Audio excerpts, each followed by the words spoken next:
নবীজি বলেছেন, কেউ যদি ভাঙ্গা অন্তর জোড়া লাগায় তাকে বিনা হিসাবে জান্নাতে দেবে।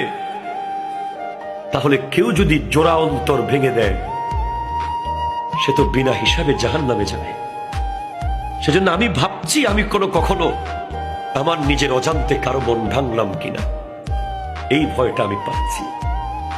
আজকে আমরা একটা সিএনজি ওয়ালাকে ঠাস করে থাপ্পড় মেরে দিই, এটা রিক্সাওয়ালার পট করে কলার ধরে ফেলি, এটা এতিমকে রাস্তাঘাটে ধরে ইনসাল্ট করি, একটা গরিব মানুষকে চেয়ার থেকে নামিয়ে দিই,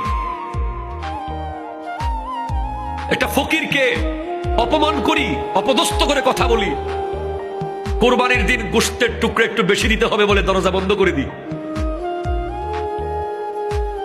কত অন্তর আমরা ভেঙে দিই, কতজনকে মায়ের বুক থেকে আজ চলে যেতে বাধ্য করেছি আমরা,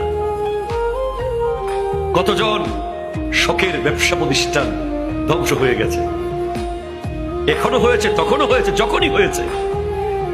যেখানেই যার অন্তর ভেঙেছেন, অন্তর ভাঙা এটা অনেক কঠিন একটা ভয়ঙ্কর গুনাহের কাজ।